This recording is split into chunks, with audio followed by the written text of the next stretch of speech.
Auctions, and we saw then last week matching markets. This is markets where you have supply equals demand, okay? And we saw that auctions and matching markets are actually kind of the same thing, okay?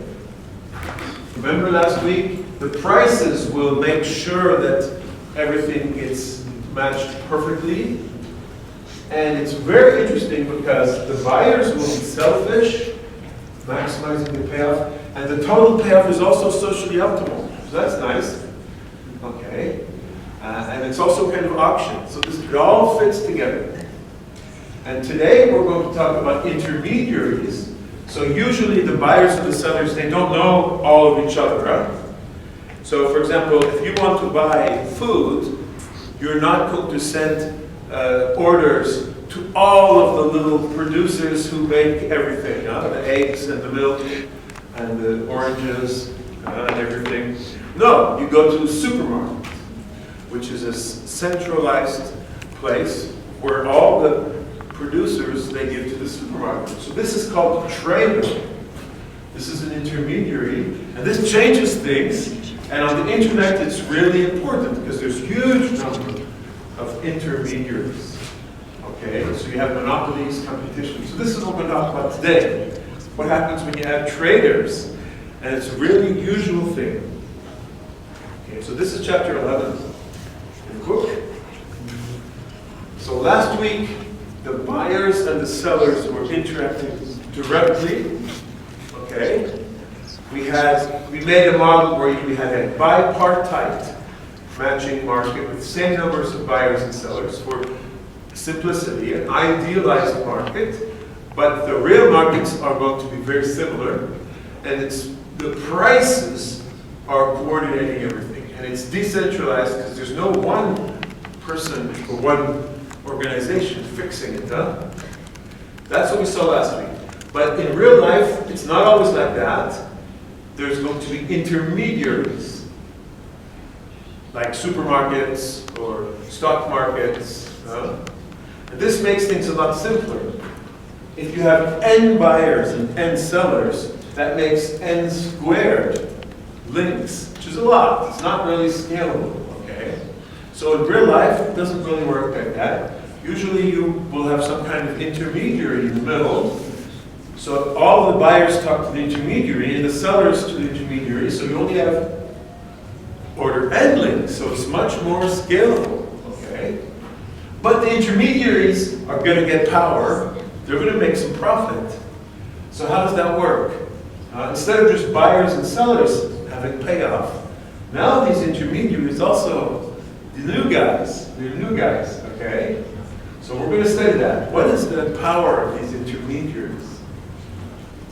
Okay? Okay, I'm going to start with some examples. A really important example is the stock market. So I'll give you a little explanation of the stock market. A stock market is an intermediary. Yeah? Let's say you want to buy stocks, shares in a company. So companies, in order to raise capital, they will offer shares. Sometimes, they don't have to, but that's one way. And then people can buy shares and trade shares between them. Okay, so how does the prices get set for the shares? People say that it's going up, the stock market's going up and down, because there's a trader in the middle now. And the trader has some power. So it might be market clearing, where it's like automatic, the prices are regulating, but you could also have the trader setting the prices. What they call specialists or algorithms. Very often it's automated, okay? And there's a huge number of ways of doing this. Continuous, maybe the prices are always changing continuously, or maybe it's done in batches, or maybe it's everybody can be connecting or only restricted groups. So there's different ways that shares are bought and sold. And brief summary of stock exchanges. So in the US, there's the New York Stock Exchange, NYSE. There's also a huge company called NASDAQ OMX, which has stock exchanges, very big ones in the US, but also in Europe. And then there's more specialized ones, Direct Edge, Goldman Sachs, Investment Technologies Group. In Europe, there's Euronext. So this is a pan-European, France headquartered, Dutch domiciled. There's also the London Stock Exchange, which is maybe slightly less powerful now that the UK has unfortunately shot itself in the foot. But we also have the Deutsche Börse, Swiss exchanges, and there's NASDAQ Nordic. So this NASDAQ company also has stock exchanges in Europe. So there's lots of stock exchanges where companies can offer shares to sell, people can buy them, or banks or whatever. So here's how it works. So I'm going to go, but this is something we briefly mentioned in the first lecture.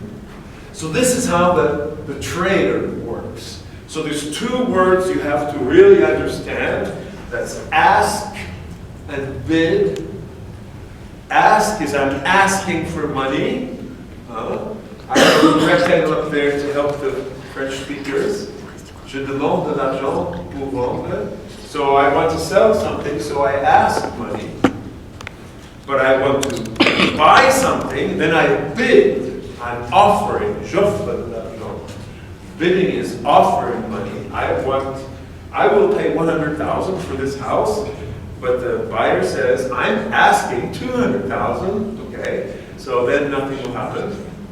So there's something called an order book for each stock. So a stock can be related to a certain company. There's an order book. And all the buyers and sellers come together and they say, what is their ask? The sellers want to ask, they ask for money, so the sellers will ask, and the buyers will bid. And that's very important, so let me write it here. Seller will ask for money, because we're going to talk about that the whole day today, and the buyer makes a bid, bids the money or the price that they want to give, bids the money they want to give. So bid is giving, is offering money, yeah? And ask is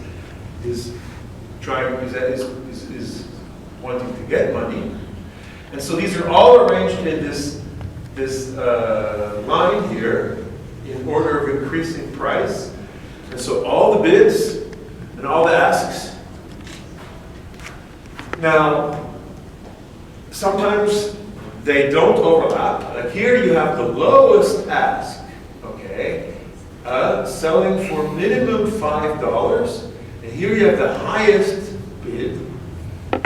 I will only pay $4 for this. And there's a gap in there. So nothing happens, okay? So, but sometimes there's not always a gap. Sometimes the ask is lower than the bid, and then there's a transaction that happens. But even if there's no transaction, there is the stock market, the trader, who also buys and sells. So if nobody wants to buy and sell here, the trader can buy at $5. These, so they disappear here. This is called a market order. So there's no real buyer and seller. It's the stock market that buys and sells. Why does it do that? Why does the trader do that? Because maybe the trader thinks that later on, the bid price will get higher and then the trader will make a profit. It's to keep things kind of moving up. So the trader's role is in some way to set the prices. Okay? So this guy or this lady is called a trader then, or a specialist. This is a well-known job in newspapers because these people, they grow old very fast. It's a very stressful job. They can lose or gain millions in a day. There was a famous case when a French trader lost 5 billion euros. It's a lot, though. And the company was not very happy about this, and there was a big thing in the newspapers a few years ago. So the trader is a highly specialized job, but it's an important job, okay, because it keeps the market running, okay? And they have some kind of a fee. So the stock markets are also companies, and they also make money, okay, on doing this work, okay? And this is actually very complicated. So by the way, if you want to buy or sell stock, please, I invite you to talk to your bank, because usually the banks will be buyers or sellers, and they manage stock portfolios. And so if you want to buy the stock, for example, if you think Apple stock is going to go up, you want to buy Apple stock, please talk to your bank. Okay? But this is it's actually very complicated. This is real world systems tend to go to the limit of human complexification. Okay? Humans, when things are too simple, they try to make it more optimized, more clever. So you know the principle in coding where while optimizing is don't optimize, okay? But this is not followed very much in many places. So here you have a lot of complexity. So for example, big orders are split, mutual funds. So you have companies whose only role is to manage buying and selling a huge mass of stock to try to make money, okay? You buy low and you sell high, okay? Mutual funds, banks, pension funds, insurance companies, what's called hedge funds. And they don't want people to know what they're doing. Since some of these big companies are really huge, and they will want to order 1 million shares. So what do? They break that order into small pieces so that people don't really notice that they're doing it. Because if you immediately want to buy 1 million shares, that's going to have a big effect on this order book, okay? Also, you have what's called dark pools. So these are not illegal, These are private exchanges that are only certain kinds of companies are allowed to go in there. What's called institutional investors. So for example, universities might be investing, and this is a lot. 40% of US stock trades in 2017 are from dark pools. So you saw this world is very complicated of traders. So what can we do? Okay, in this course, we're going to define a simple model that kind of captures the essential thing about this. And when you understand this model, it will help you a lot to understand even these complicated cases, okay? So I'm going to give you a simple formal model today. And this is called trade on networks. The networks is between the buyers, the sellers, and the traders, okay? Okay, so instead of having one market, we will have a network, all connected. And each node will be a trader, or a buyer, or a seller. Okay? So previously we had only one market. Now we have many markets, many intermediaries. So the structure is already a network. And it also exists on the internet. You can see that. You buy something on Amazon, costs 50 euros. But you see the same thing on AliExpress for 10 euros. So those are two separate traders. And so people who don't know about AliExpress will pay 50, whereas people who know about AliExpress will pay 10. Okay? So knowledge is very important. So this is done very, very, very promptly. So we have three kinds of nodes: buyers, sellers, and traders. And now we're going to analyze this. Again, what is the equilibrium? So we're going to talk about Nash equilibrium. The best response. How can the buyer do best to the seller and the trader? So we're going to define a model, okay, for this. Okay, so we have our model. We have three kinds of nodes: buyers, sellers, and traders. And we have three principles. The buyers and the sellers are not connected directly. They are connected to intermediaries, so traders. And they might have different traders. and they might trade at different prices. So each buyer, each seller, trader has a different price. So there's lots of different prices. So it depends on where you are in the network. Okay? So there's some intuition here. It's important. If the buyer only has one trader, the buyer can only access, you only can know one supermarket. Then the trader has more power because the buyer has no choice. So if you only know, if you are living in a small town in Alaska, which is way up north, and in this small town there is one supermarket, that supermarket is in a very good position because everybody has to go there. So the prices will be higher, okay? But if the buyer can access more than one supermarket, they will be in competition with each other. And so the supermarkets, the traders will have less profit, and the payoff of the buyer will be higher. That means the price will be lower, right? So the buyer's payoff increases when they buy at a lower price. So this is kind of intuition now. One trader, multiple traders, and from this we're going to include equilibria. You see, it's actually not so simple when you look at real life networks. So here's an example. So I'll start with a geographic example, and then we make it pure graph. So here we have two traders. This is a river. There's a river in the middle. Okay. So the river is like a barrier. So there's two sides. So you have one trader on one side, a trader on the other side. This trader has a seller and a buyer, but the seller and the buyer cannot cross the river, so they only access one trader.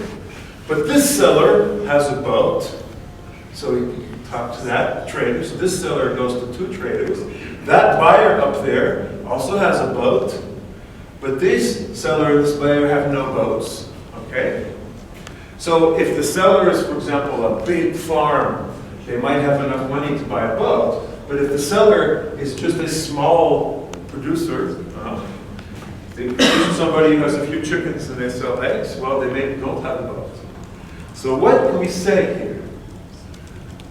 We have two traders. We have sellers, S, 1, 2, 3, and 3 buyers. Okay? So there's some sellers and buyers, they only access the trader on their side of the river. So the two red ones here, for example, these two red ones only access one trader. That means the seller, they won't get so much money. They will have to sell at lower prices, which is bad. The buyer will have to buy at higher prices. Okay, so that's bad. The red ones is bad. Whereas the blue and the green ones are better. This top green buyer has access to two traders, so they can pick the cheapest one. And that means the traders are in competition, and they will try to lower the price so that the buyer buys with them. So this guy has a good situation, whereas the seller on the bottom also has a good situation. The blue seller here. Okay, this seller also has a connection to two traders. And that means if I want to sell something, I can choose the trader who pays the most. Okay? So the blue and the green ones have, the sellers have more power, whereas the red ones, the seller and the buyer have less power. So it's like monopoly versus competition. Okay? Okay, so this is kind of the real world situation. And now I make a formal model of this. So we turn this into a graph. The sellers are on the left. S1, S2, S3. The buyers are on the right. B1, B2, B3. Two traders in the middle. And the edge is when there's a connection. And we're going to make a simplified market where the seller will sell 1 unit of whatever they're selling. And the buyer will buy 1 unit. And the seller and the buyer have a valuation, okay? And we're going to have simplified model. So the seller wants to sell at a higher price. So we'll assume their basic valuation is 0. So if they sell at higher than 0, they're making profit. And the buyer thinks that the good is worth 1 euro. And if they buy at less than 1 euro, then they're getting benefit, so payoff. Okay? So the seller will be selling for greater than or equal to 0, and the buyer will be buying for less than or equal to 1. So the buyer will never pay more than 1 because they're making a loss. Okay? And everybody knows this. There's no unknown things here. So this is simplified now. All the buyers will have the same value, and the network is fixed. Later on, we'll see what happens when you add edges and so on, but for now, the network is fixed between them. Okay? So what happens? Okay? We're going to define a game. So in order to determine the strategy for this, what is the best equilibrium, we're going to define a game. Like the game is okay? And the game is between the traders, the sellers, and the buyers. So the game works like this. So there's going to be goods flowing between sellers and buyers. So the way it works is the trader sets a price, 0.5 for S3. And S3 says, I can sell at 0.5. So each trader sets a price. That's the first step. And then the sellers and the buyers react. The sellers will sell or not sell. The buyers will either buy or not buy. Okay? So each trader offers a price. So on each of these edges is going to be price. T2 offers 0.5 to S3. S3 says, hey, that's good because it's greater than 0. So S3 will sell to T2. And then T2 wants to make a profit. So he says, well, the thing I bought for 0.5, I'm going to sell it for 0.7 to B3. And B3 will say, hey, that's less than 1, so I buy it. So I have a benefit, 0.3, and the trader has a profit of 0.2. So you see the profit is kind of divided between the seller, the trader, and the buyer. Okay? So here's kind of an example then, more concrete. So in the first step, the traders set the prices, and in the second step, the sellers and the buyers decide what they do. And you're only selling one unit, okay? So the seller will decide to sell a copy or not sell a copy, and the buyer will buy a copy or not buy a copy. And at most, one copy of the good moves along each edge. So this is simplified. Of course, you could repeat this if you have a real market, but it's interesting to talk only about one item. So S3 sells to T3, so the item moves to T2, and T2 sells to B3, and the item moves to B3. Okay? So one item could move from S3 to B3 going through T2. Okay? And maybe more than one. Maybe S2 sells to T2 and T2 sells to B2. So one good moves like this and another one moves like this. So the trader, multiple goods can pass in one trader. But the trader has no stock here. The trader sells exactly what he or she receives. There are penalties. So the game is designed so that the trader will never sell when they don't have an item, or they will never have inventory, unsold items. Okay? So the game is defined that there's nothing left here. It all goes from the S to the B's. Okay? Okay, you see how it works? So here the traders have set prices, So T1 sets a price of 0.2 to S1 up here. So if S1 decides to sell, they will get 0.2. And B1, if B1 decides to buy, they will get 0.8. And if both of them, this one sells and this one buys, the good will move then from S1 to B1. Okay? So when that happens, we will draw it like this. So the red lines here is where there's an actual movement of the good. Okay? So S1 has sold one item to T1 for 0.2, and T1 has sold the item to B1 for 0.8. So the good has moved from S1 to B1, and T2 also. S2 and S3 both sell an item to T2. Okay, question? S3 is selling to T2 because he has no other options. Yes, I'll talk about that. So this is called indifference. So this is very important, because we're going to be very often pushing things to the edge. Prices will go down to 0, or go up to 1, and then you have to understand what that means. So this is very important, the 0 and the 1. So this is something I'm going to talk about specially. So this 0 here means the seller will sell their item for 0, so they get 0 payoff. So why would they sell? Okay. Well, we'll see. It's actually very important, because in the real world, prices will be pushed to the limit. It's like it will be like a race where both of them are trying to increase or decrease the prices. So what happens when things goes to the limit? That's really important. That's something I'm going to talk about, really try to explain very well. So here, the price is 0. So why would S3 sell? Okay. Well, we are going to assume S3 sells. And so it's not S3 who decides. So the payoff for S3 is 0. Okay? But S3 will accept. And I'll explain exactly why that is. It's not S3 who's deciding. Actually, you can assume the payoff is some very small number, 0.01. So S3 will get some very small number.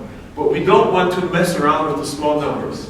So the way to do it is to assume that when you have a limit situation, that it's the modeler, it's us who decides.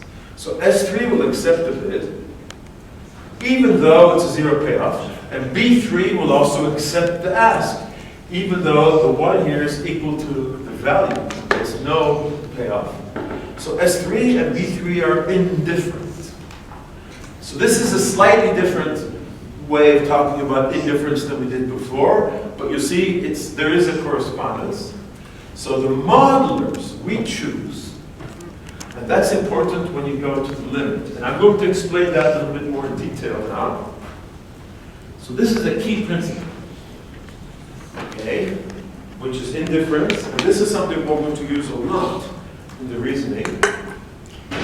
Because if two traders are competing with each other, and they both want to sell something, then they're going to lower the prices. So if they're both at 0.5, one of them goes to 0.45, and then the other one goes to 0.4. So there's like a race to the bottom. Or if they're both trying to buy things, they're both talking to the same seller, and they both want to buy, the prices will increase. So things will go to a limit. So what happens in the real world is that things happen at kind of an edge value. Things goes to the limit of what's possible. Prices are pushed to the limit. And the way to reason about this is to assume that there's some very small amount. Okay? Some very small amount so that the trade actually does happen. So here, for example, we're assuming this trade does happen, so this 1 would actually be something like 0.99, so that B3 really does accept to buy, okay? And this slight adjustment is the modeler that defines it, okay? So trades with 0 payoff are decided by the modeler, and actually that's not a problem. It's a formal way to represent these edge cases. You can assume the prices are shifted by very small amounts. But we're not going to mess around with these small amounts. That's very messy. The clean way of doing this is to use this principle of indifference. That means when there's like a 0 payoff, the modeler can decide what to do. So the modeler decides what happens at the edge case. And that actually is a good way of modeling this. So we're going to see this happening a lot in the examples that I showed you.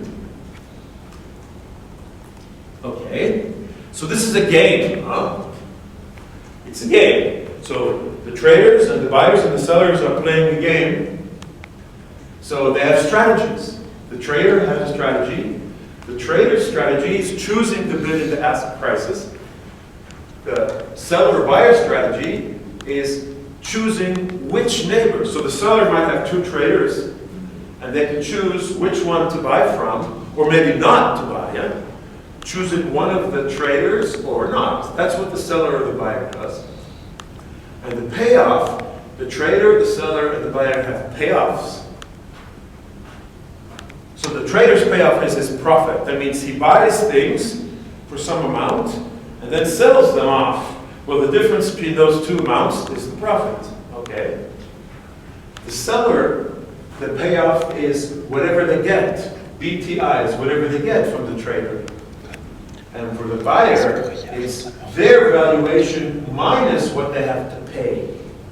So it's kind of the benefit they have. Okay? So each one will have some kind of benefit. And so let me show you an example to show you how it works here. So here's the graph we showed before. Assume the selling and buying is done according to the red arrows. So S1 will sell to T1, T1 will sell to B1. So what is T1's payoff?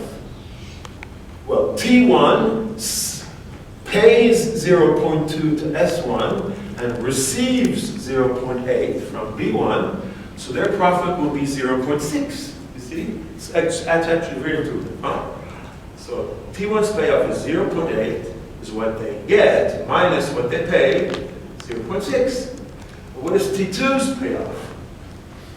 Well, T2 will buy two things, 0.3 and 0, and will sell both of them. So it's 1.7 minus 0.3. So T2's payoff is 1.4. What is S1's payoff? Well, it's 0.2, it's what they get. S2's payoff is 0.3, and S3's payoff is 0. And that's okay because of the indifference. You can assume it's something like 0.01. But so in this model, for simplicity, it's perfectly reasonable to assume it's 0. And what about the B's? Well, B1's payoff is the value that they are getting, which is 1, minus what they pay for it, 0.8. So they're getting 0.2. B2 is 1 minus 0.7, 0.3. And B3 is kind of in a similar case to the seller. Right? They're not getting anything, but they will still decide to buy. Okay? So you see, that's how it works. This is the game. But the numbers I'm showing here, it's maybe not the best numbers. Huh? Maybe the traders are not, this is maybe not equilibrium. Maybe the traders can do better. Or the sellers, the buyers can do better. This is just an example. It's maybe not the best prices and decisions. Okay? Okay, so this game has two phases. It's a little bit different from the games we saw, like Prisoner's Dilemma and so on. Now remember, in the previous games, we had two kinds of games. We saw games where all players moved at the same time. We also saw games where we have multiple moves. Well, this one is actually a little bit different. This is a game in 2 steps. So the first stage is the traders choose their prices. And the second stage is the sellers and the buyers decide whether to sell or buy. Okay? So the first stage, this is the complicated one. The traders have to think strategy, okay? And the second stage is very simple.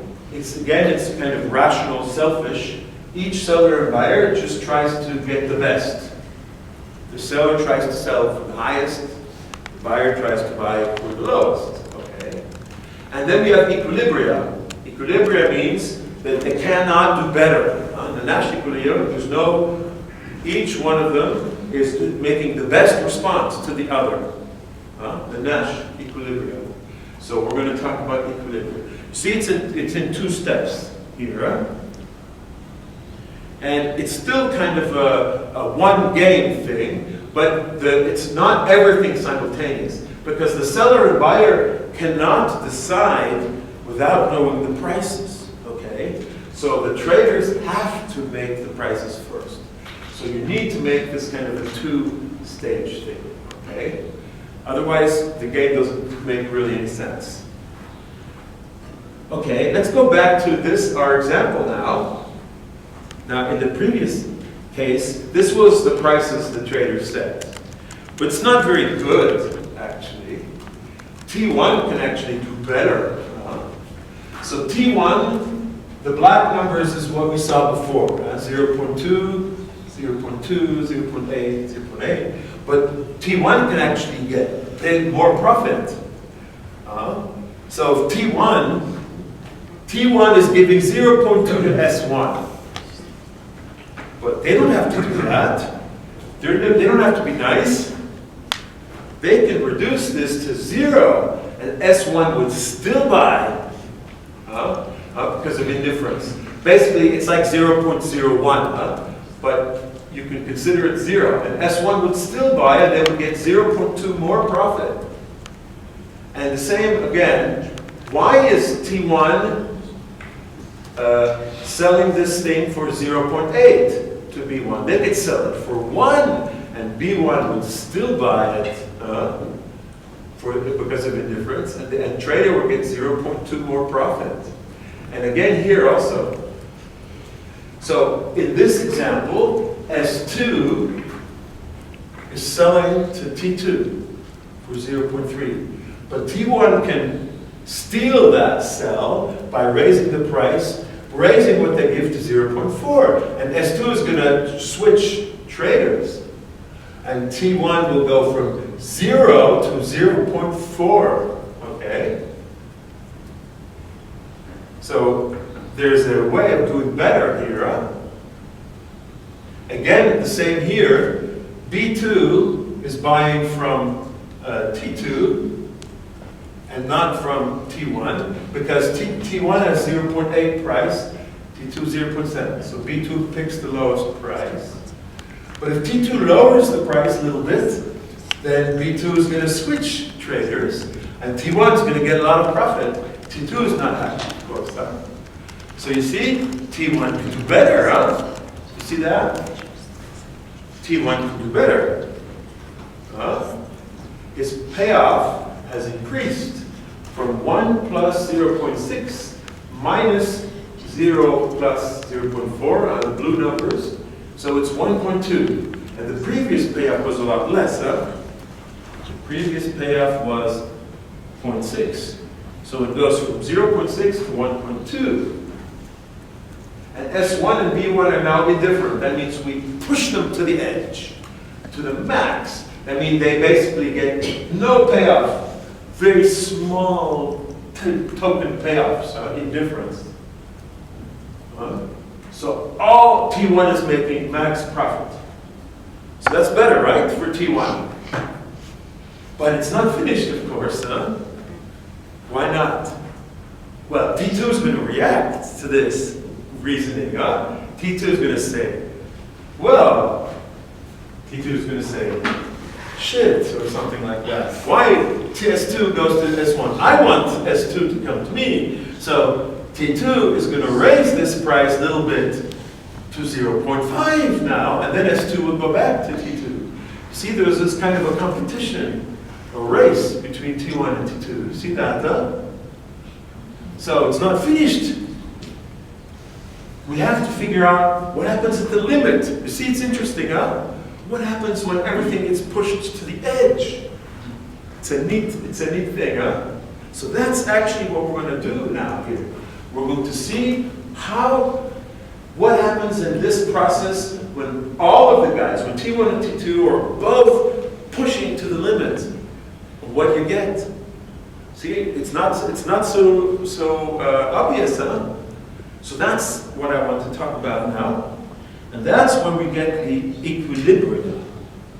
We're going to try to figure out what the best things that T1 and T2 can do, and they cannot do better, so they both are pushed to the limit, okay? That's what the equilibrium is going to be.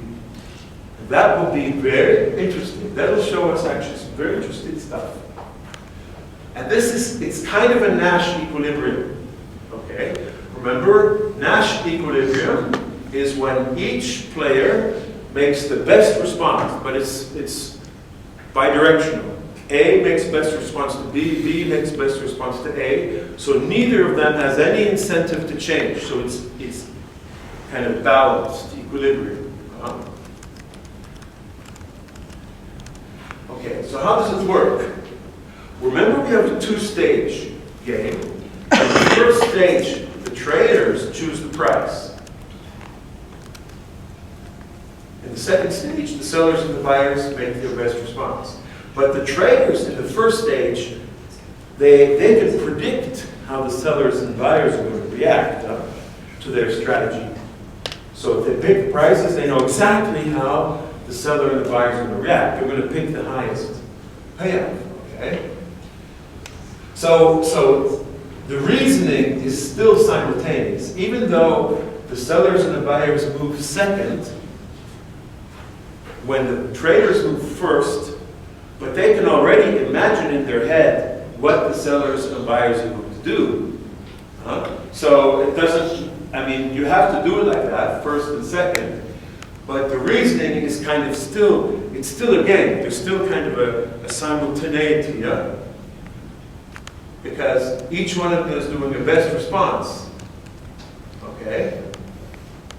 So this is slightly different from what we saw before because you have two stages. But it's still a Nash equilibrium. So this has another name. Okay? This is, so if you study game theory more profoundly, this is called subgame perfect Nash equilibrium. Because you have the two stages. The second stage is like a sub-game. You have a game where you have a piece which is like a sub-game. But it's still very much a Nash equilibrium. Each one has the best response. Okay? So there we go. Okay. Now how are we going to find this equilibrium when things are racing to the edge?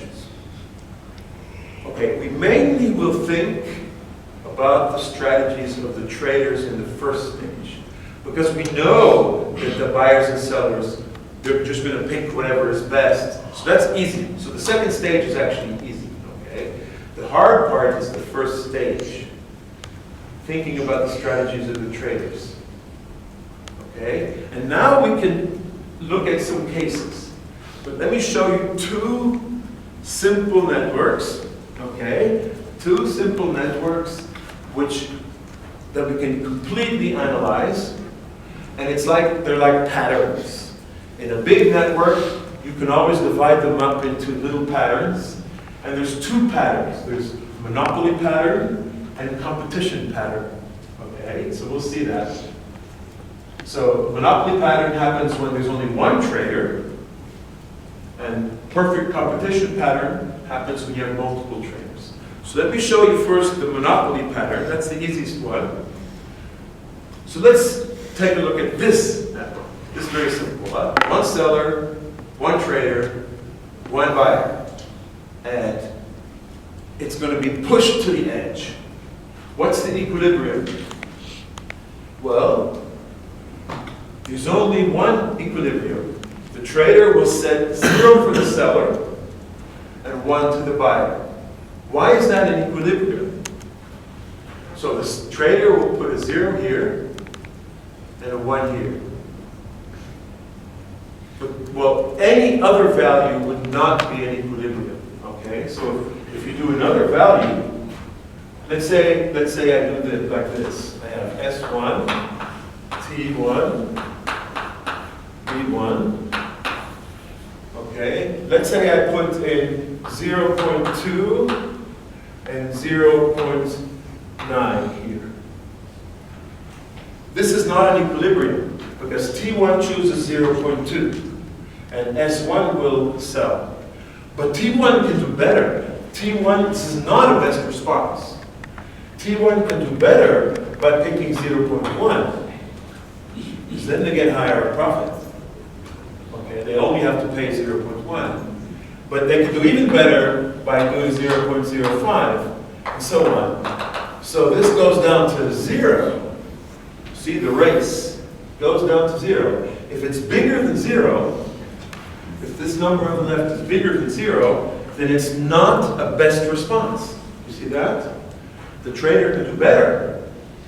Okay, for any other value here, if it's not 0 here, the trader can do better by picking smaller number. And the same here, if this number is less than 1, the trader can do better by picking higher number. And the buyer will still buy, if it's 0.9 or 0.99, 0.999, the buyer will still buy. So in the limit, and taking indifference into account, this gives 0 and 1 here. Notice, this is what we call a monopoly situation. So what is the payoff of the seller? Well, not so nice, 0. What is the payoff of the buyer? Not so nice, also 0, 1 minus 1. What is the payoff of the trader? Trader is very happy here, right? He gets a payoff of 1. Maximize the payoff. Okay? So this is a monopoly situation. And this happens, of course, in the real world. You can see how you can analyze monopoly with Nash equilibria. See how it works, huh? The best, in this case, there's no better response. Okay? So that's the monopoly one. The other one is when you have more than one trader. So here's a simple network. I'll just make it a little bit more complicated. One seller, one buyer. Now we have 2 traders. Now the numbers are different. In fact, there's many Nash equilibria now. Any situation where all the buy prices are the same number, x, which is between 0 and 1, is in equilibrium. So there's many possible equilibria. This is funny. This requires some discussion. This is a perfect competition to understand how the competition works. Okay? So let me make a small break. After the break, I'll show you how this one works. So before the break, so we really want to see what is the equilibria. And you can see it's not so simple because each trader is going to try to imagine their best strategy. And they will imagine in their head what the other traders are going to do. Okay? So this is like for games we saw before. Huh? So the only thing that really is stable is the Nash equilibrium. So this is where everybody has best response to everybody else. Okay, so in the case of monopoly, so buyer and seller have only one trader, you could reason, and you can see the trader gets all the payoff. All the profit goes to the trader, buyer and seller get very small amounts, almost 0, okay, each one. So this is the monopoly situation. Now there's another kind of a pattern. This one is a little bit harder to analyze, so I'm going to try to explain it to you. Here you have again one seller and one buyer and 2 traders now. But now the traders are like in competition with each other, okay? Competition between the 2 traders. And it turns out the only equilibrium is when all the prices are X. That means that each trader sells the good for X to the, buys the good for X from the seller and sells it for X from the buyer. So all of these values are X. And if any one of them is different from X, it's not in equilibrium. So we can reason about that. And it's a little bit subtle, so it's important to understand how the reasoning works. Okay? So the way to do it is to assume that you change a little bit the numbers. Okay? And I'm going to show 2 things. I'm going to show that the sell and the buy prices have to be the same. So I'm going to show that these 2 have to be the same. And also that these 2 have to be the same. And that means they're all 4 the same. Okay? So let me make the first case. let me make a picture here. Eraser.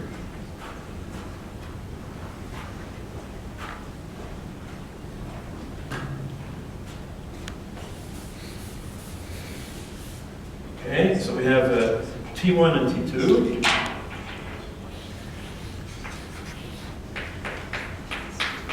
Okay, like this.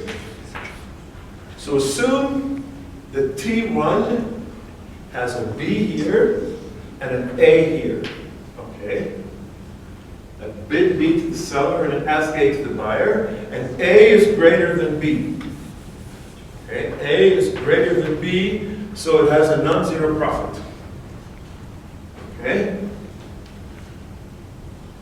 So what's going to happen? Well, this is not equilibrium. Why is that? Well, because T2 can do something now. T2 can offer slightly above B, and T2 can offer an A prime slightly below A, and steal it. See that? So that means that in this case, you see that there's a difference, huh? The payoff here is A minus B. And here the payoff for T1. But T2 can steal things, and the payoff for T2 then will be A prime minus B prime, but it goes smaller, huh? It's like this, huh? I have A, then B. A prime will be here, B prime here. So T1 does this, but T2 can say, I can steal it just by making less profit. If T2 picks this A prime, B prime, then S1 will switch to T2 because they get more money. And B1 will switch to T2 because it costs less. And T2 will switch it. So whenever A is greater than B, T2 can steal. You see that? So it's not an equilibrium. Therefore, A has to be equal to B. These two numbers have to be the same. Because if not, the other one can steal. You see that? How we reason?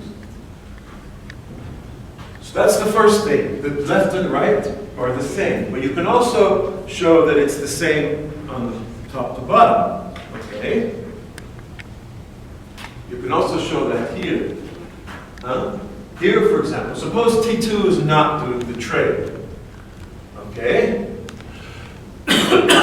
So, let's say we have this situation, and T2 is not doing the trade. That means T2 has to have the number has to be less than or equal to X. Otherwise, the seller will switch to T2. And if T2 to the buyer here is asking higher price, A is greater than or equal to X, because otherwise the buyer would switch. Okay? So that means that this cannot be the case. That means that the bid and the ask have to be the same, or else T2 could steal from T1. Okay? So it's important, we're going to see it also in other examples, but it's important that you understand the kind of reasoning. So this is the equilibrium for the perfect competition. The four x's are the same number. But what is the value of x? Actually, it could be any value between 0 and 1. Okay? All we know is that it has to be from 0 to 1. Now, what does the x determine? Well, the x determines how the profit is split between seller and buyer. If the x is very small, then most of the profit goes to the buyer, because the buyer buys cheap. But if x is very high, like 0.9, then most of the profit goes to the seller, and the buyer only gets a little bit. But in all cases, the trader gets nothing. See the difference with competition and monopoly? In monopoly, the trader gets everything. 100%. And in competition, the trader gets nothing, and the profit is split between the seller and the buyer. And that's, in both cases, rigorously the Nash equilibrium. So what is the value of X? Well, in the real world, there is going to be some value, but it's not determined by the model. It's an external influence. We have to look outside our game.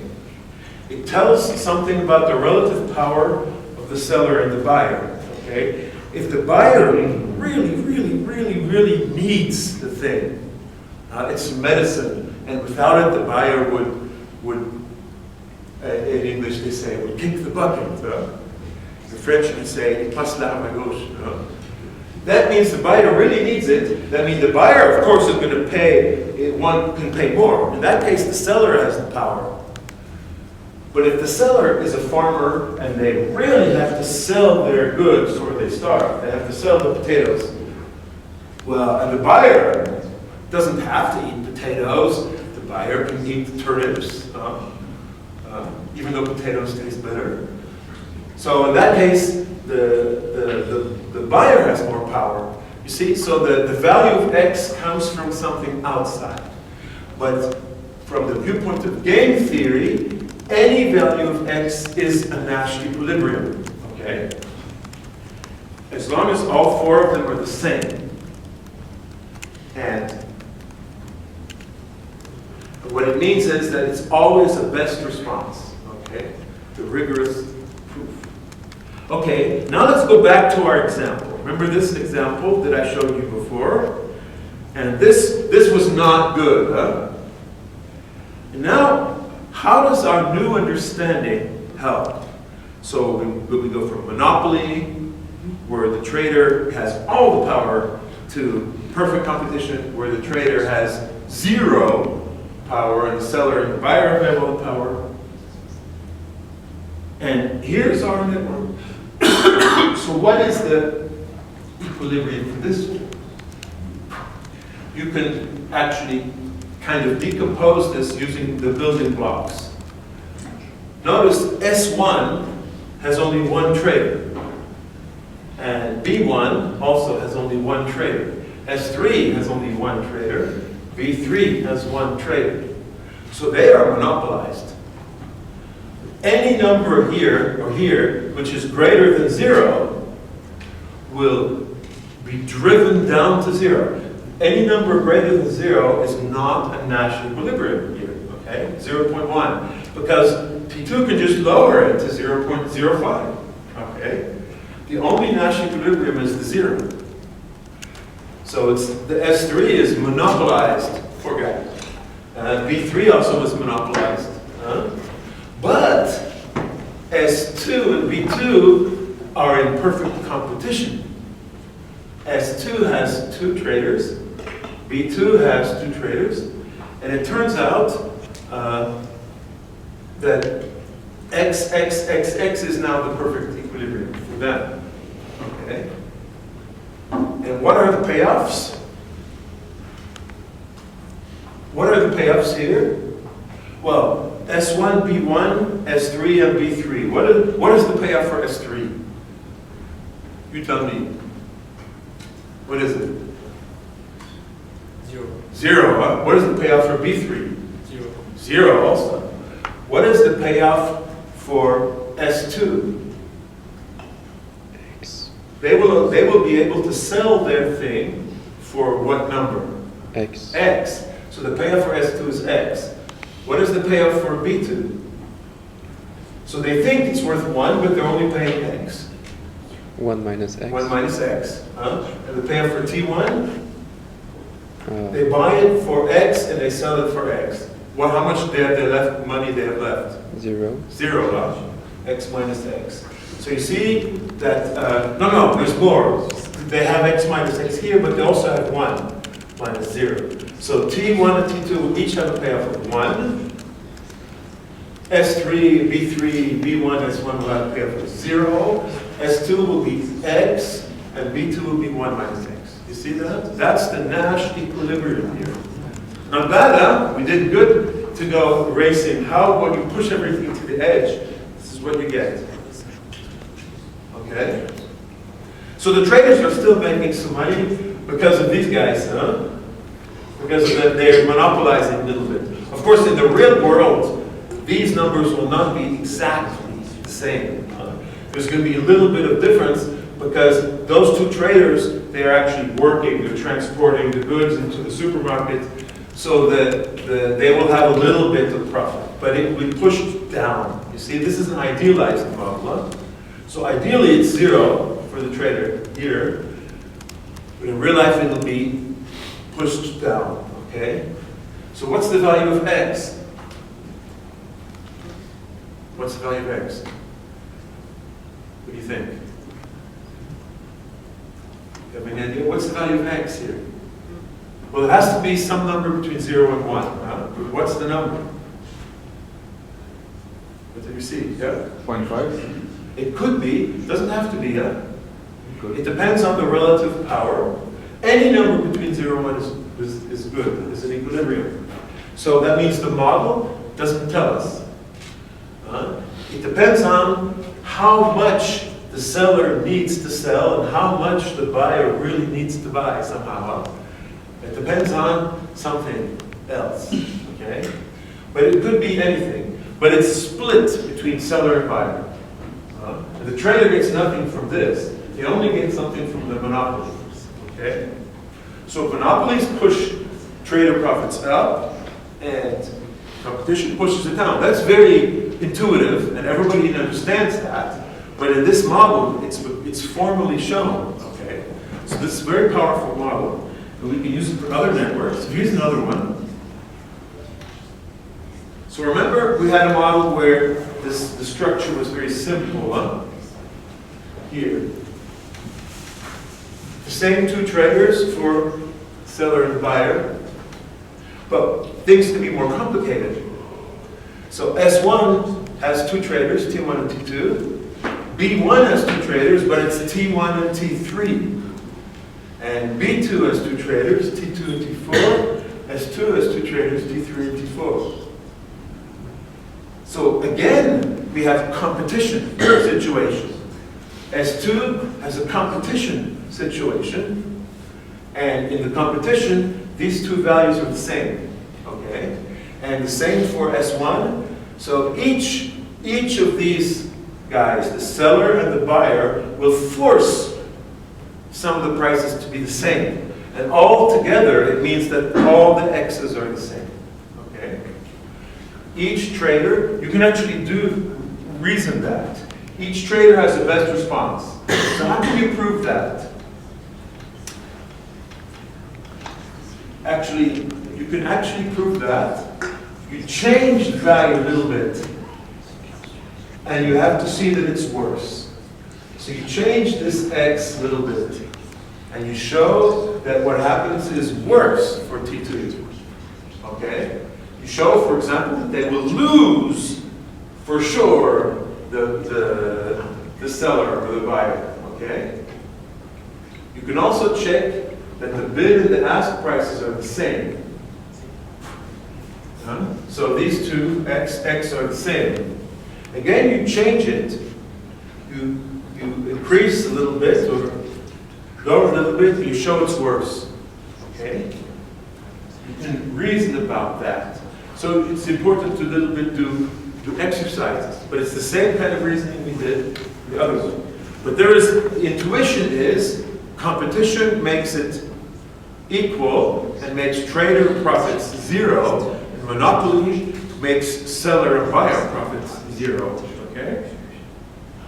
Okay, let me show you some other examples, other kind of phenomena. So now let's try to use the model to understand stuff. Okay? And there's two things I want to show. One is, so this model is actually a nice model because it shows many things. It's very simple, but it actually is a good model of what happens in the real world. It shows many things, and I show two examples. One is second price auctions. Again, say, well, this guy is obsessed with auctions, but actually auctions and markets are almost the same thing, okay? So this kind of a market, trading network, is, again, you can do second price auction. We can present a single item, second price auction, using a trading network. So here's a simple network. We have one seller and 4 buyers. That's like an auction, huh? 4 bidders bidding for one item. And the bidders, this is how much they value the item. W, X, Y, Z. And we assume that W is bigger than X, bigger than Y, bigger than Z. So the highest bidder is on the top. And each bidder has one trader, which is kind of fixing their bid, okay? This is their internal value in their heads. But they also are going to bid something, and that's the trader. It's going to fix the price. So what's the equilibrium here? Now, clearly, T1 is in a very good position, okay? No matter what the other guys do, T1 can do higher, because W is higher than the other 3. So if T2 bids X, T1 can bid X plus something. And the seller will sell it to T1. And the second thing is, T1 can outbid everybody else, but if they're smart, they won't outbid by a lot. They will just outbid a little bit, because they don't want to pay so much. So T1 will outbid the others by the minimum needed to make the trade. So what are the 4 prices? What is the bid of T1 going to be? You tell me, what do you think? T1 will outbid all of them, but just barely. So what is the bid of T1 to win? Yeah? Slightly above X. Slightly above X. And if you use, yeah, exactly. But indifference, using indifference, you can say it's X. X. So T1 will bid X. What is the bid of T2? Well, they cannot bid higher than X. T3 can bid Y. T4 can bid Z. So yeah, exactly. T1 will bid X. Okay? But it's actually X plus a little bit, huh? So using indifference, it's clear that T1 is always going to win. Now, so you can assume that it's X plus some very small number. But you don't have to actually say that. It's enough that the modeler, that's us, we can decide how the sale goes. Okay? That it has to go to T1. It has to go to T1 because of indifference. Notice this is exactly second price. What does B1 pay? Pays X. X is the second price. So second price is very natural. You see, it just becomes natural here, huh? Second price. Second price rule just emerges. There's nothing artificial. It's completely natural. It wasn't built into the system. It comes out from the equilibrium. So you see, everything fits, huh? The markets and the options and the trading networks.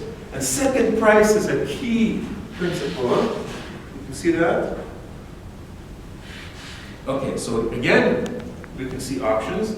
We'll show another example. What I call ripple effects.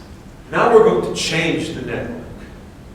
Small changes to the network will cause payoffs to change. And they can cause distant parts of the network to change. So we have some big network. So here's some network. And we will add an edge here. That will change everything. Even B1 was far away. So even distant parts. So there's a shock to the whole network, just adding one small edge. Okay? Okay, so it's actually a good exercise to work out the equilibria by yourself. So I'm going to show them to you now. But when you study, you should take this slide and work it out without looking at the answer. Okay? using the monopoly principle and the perfect competition principle. Okay, so S1 is monopolized. B2 is perfect competition. S2 is monopolized. So we're going to do before the edge first. So S2 is monopolized. Notice that after you add the edge, S2 will no longer be monopolized. So things are going to change. And this can be something very simple, like a road is built. Maybe T1 and T2 are in separate villages, and there's no road between them somehow. And then they build a road so that the S2 now has access to T2, and it didn't before. So the simple fact of changing something, building a road, or adding a flight, or adding a new train connection, can change a lot. So here's the situation before. So here, now we have an interesting situation. S1, S2, and S3, all three of them are monopolized. So they get nothing. Okay, 0, 0, 0. B1 is monopolized, gets nothing. B3 monopolized, 3 minus 3 gets nothing. B4 also gets nothing. Okay? All sellers and buyers are monopolized except for B2. With X and X. So all the other payoffs are 0. So B3 is not going to buy. Why not? Because there's nothing to buy. T2 only has one copy of the good. And T2 will only sell it to the highest bidder, to B4. So B3 cannot buy anything. So B3 will not buy. Okay? Also, B2 will buy from T1. Again, because from T2, the maximum profit that T2 can get out of B2 is 2. And here they're getting 4. So definitely B2 will not buy. And B2 will buy from T1. Okay? So this is the situation. This is the situation when there's no edge here. Okay? Now we add the edge. We build a road. And the whole equilibrium, the whole thing changes now.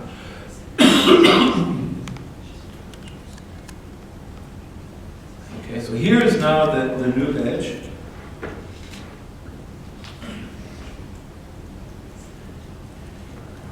So we add the edge now. Now S2 is no longer monopolized. S2 is going to sell to T2. So S2 switches from T1 to T2. Huh?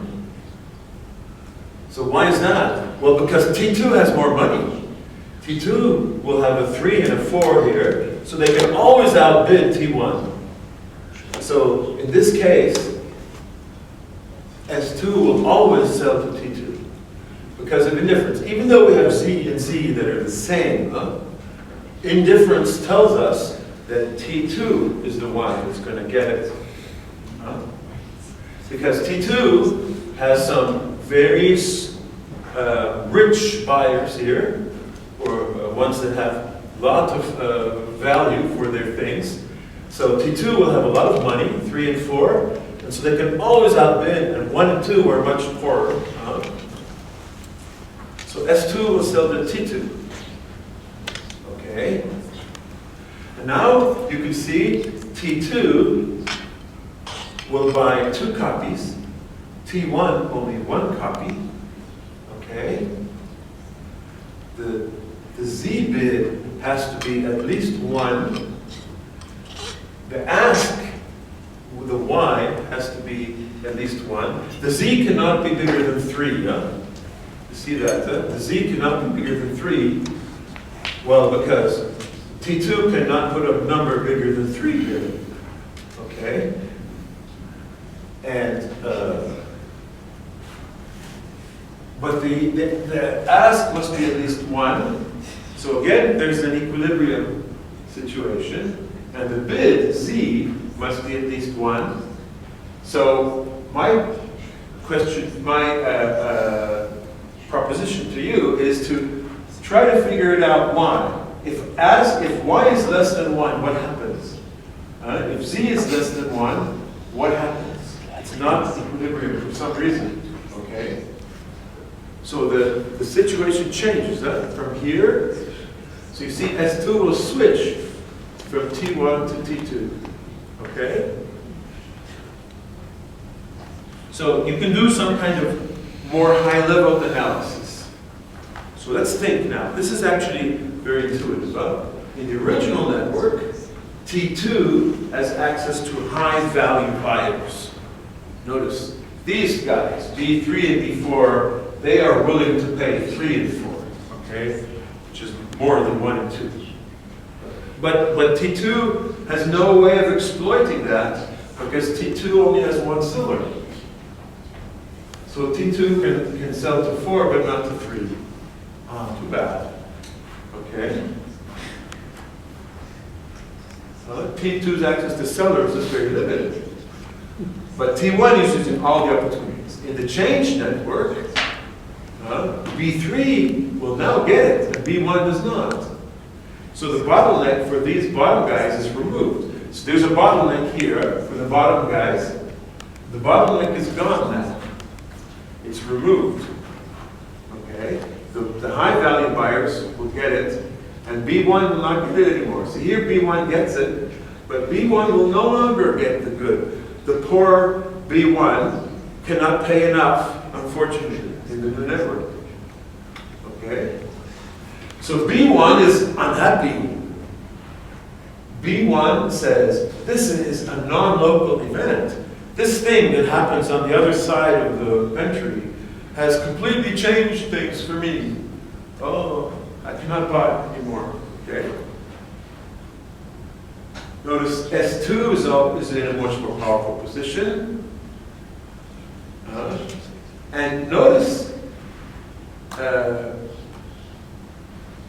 there's a general conclusion. The network is partially under the control of the participants. For example, S2 and T2, it's to their benefit. This edge benefits S2 and T2. So, in this situation here, when there's no edge, S2 and T2 are getting less. So they come together and they say, maybe we should build a road or something, or we should make a connection. So S2 and T2 both want to make this connection. So they will somehow get the road. They will lobby the mayor of the town, or they will pay or do something that there's a connection. Okay? That means they are actually somewhat in control. So there's a question. How much should S2 and T2 spend in order to create the link? Well, what they should spend is probably a number that's less than the payoff. And they still get a benefit, huh? So you can see, you can do this kind of analysis, huh? Changing the network. Okay, there's ripple effects. Okay, let me now talk about something else, social welfare. So remember last week, we said in the market, all the buyers are selfish, but we get a socially optimal result. That's very nice. Socially optimal means the social welfare is highest. So social welfare is the sum of payouts for everybody, yeah? So social welfare is not something like you give to poor people. Social welfare is the sum of payouts to all players. And socially optimal is when the social welfare is maximum. Okay? Now, what is the social network welfare in our network? We can actually calculate it. We can actually make the sum of all payoffs. We can actually calculate it, and then we make a picture. Now you see how it works. It's very easy. So you have an S, a T, and a B. Okay. You have V. Here you have VI, the valuation, VJ. Okay. here you have a trader T, so BTI, ATJ. BTI is the price that T1 will sell it for, will buy it, sorry, from S, and here it's what it will sell it to B. So what is the payoff? Well, it's BTI minus VI, that's the payoff of S. Here it's ATJ minus BTI, that's for T, and here it's VJ minus ATJ. So you see, these numbers will cancel out. Whatever the trader gets is something that the seller does not get. So they're kind of balancing. Whatever the trader has to pay is something the buyer gets. So these will all cancel out. Huh? So the final result is VJ minus VI. Okay? So the B's will cancel out and the A's cancel out. So it's the sum of VJ minus VI. It's the sum of what the buyers think it's worth minus what the seller thinks it's worth for all the goods that are moved or sold. Okay? So it's how much extra happiness there is in the world. The result of a market is to increase the amount of happiness in the world. That if you see payoff is happiness, the total happiness is increased by the sum of for each good it's increasing, VJ minus VI, and you sum over all the goods, everybody's happiness is increasing.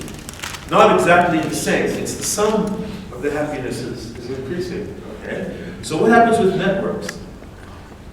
Well, you add an edge. It turns out the more edges you add, the better it gets, the better the social welfare gets. So here, for example, this is our original network without this edge. So what is the social welfare? Well, it's the sum total of the VJ minus VI. So you have to look at all the red edges. So it's 1 plus 2 plus 4 minus 0 plus 0 plus 0. So it's all the buyer's valuations minus the seller valuations. So that the social welfare here is 7. 1 plus 2 plus 4. What happens when you add an edge? Now the social welfare is different. Notice what happens is that the buyers who are paying more are buying. So B1 does not buy anymore, but B3 will not buy. So the total social welfare is now 2 plus 3 plus 4. Minus 0 plus 0 plus 0, so it's 9. So the social welfare has increased. That's actually general.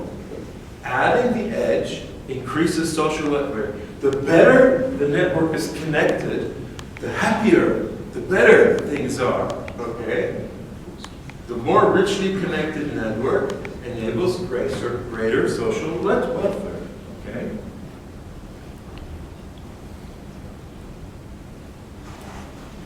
Okay.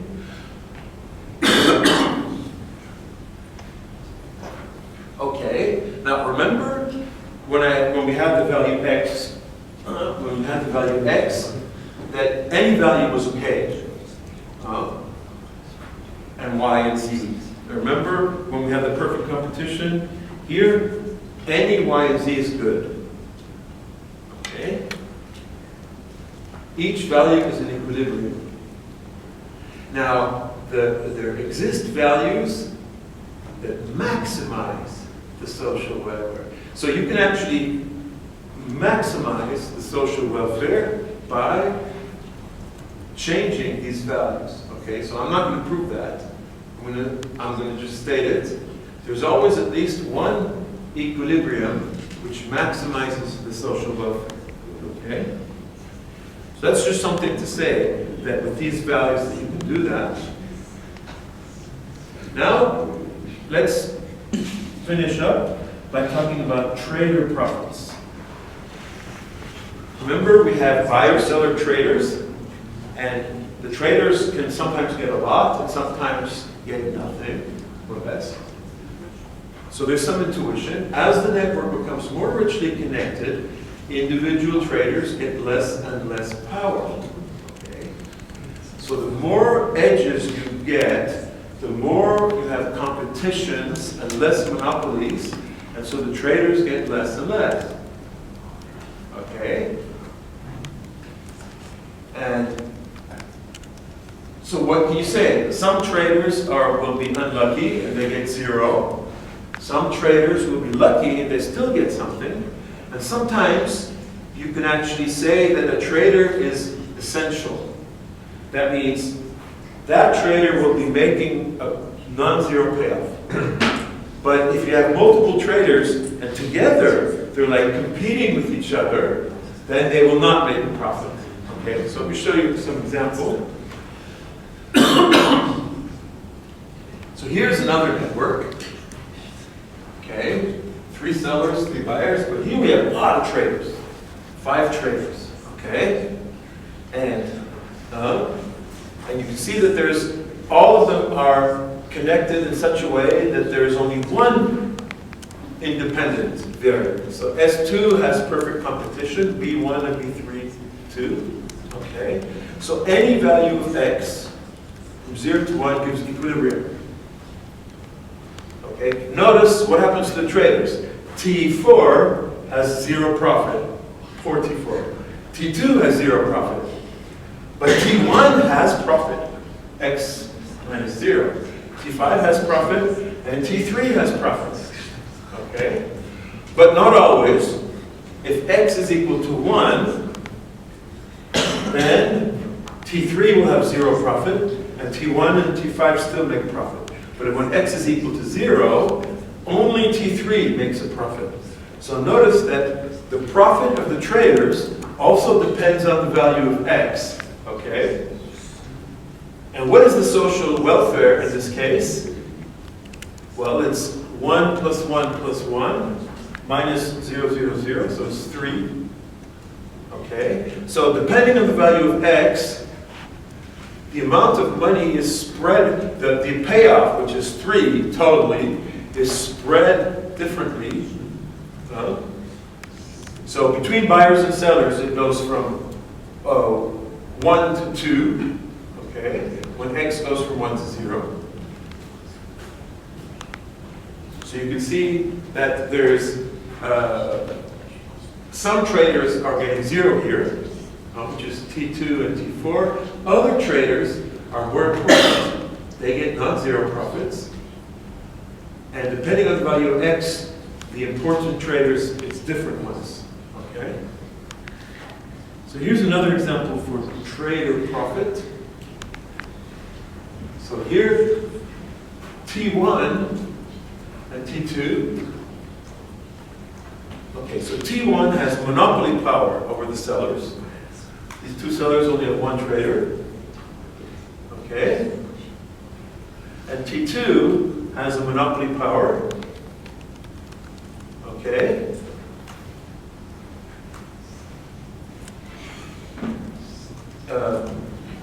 But their profits are 0 in every equilibrium, actually. Okay? So what is the equilibrium? So let's calculate, let's see what happens here.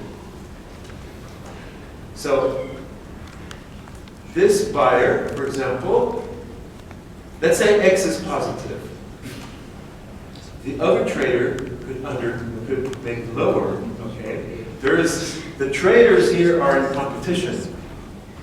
Okay, so remember that monopoly, the traders get profit, but competition they don't. But here the traders are in competition actually, even though, so these we can actually figure out the values of x and y. If x is bigger than 0, the other trader could make a value which is a little bit smaller than that, and it goes down, down, down, down, down to 0, 0. So these traders are actually destroying each other's profits. Okay? So the only values for the equilibria is x and y equals 0. So the zeros on the left are killing the values on the right, and this because of the competition here. So T1 fails to make a profit. And even though T2 is actually smaller, notice T1 has a lot of sellers, T2 has only 1 seller, But T2 is a threat to T1. If T1 can sell to both of them, but T2 can only sell to one. There's only one profit. But despite that T2 can only sell to one, it still kills T1's profit. T2 is a smaller trader, so a small trader can kill the profit of a large trader, which is what's happening here. Because T2 is threatening T1, even though it doesn't actually do anything. Because there's a threat, T1 is not making any profit. So in real life, you can see how it works too. Sometimes a small store in competition with the big store, that can reduce a lot the profit of the big store. Okay.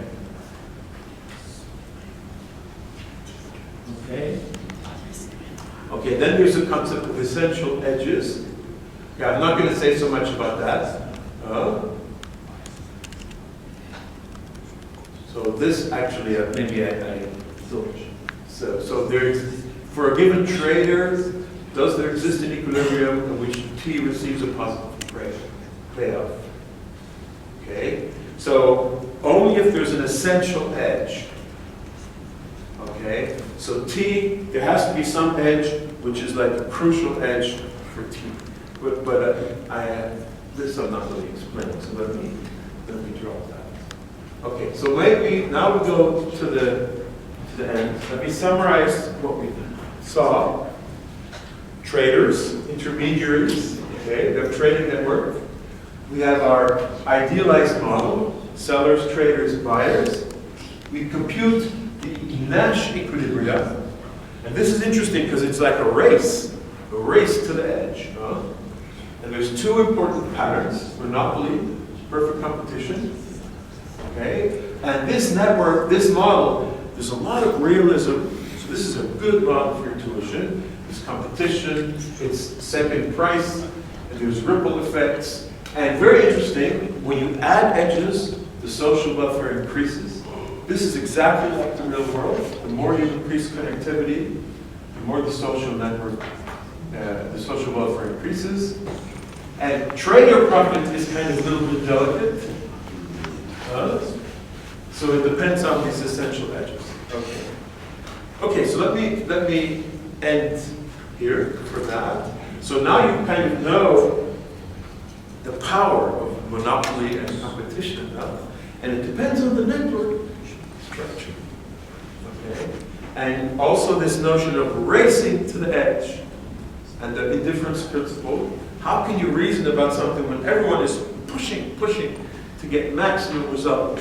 So it's like a race to the edge. So this whole lecture today is about how do you reason when you're racing to the edge.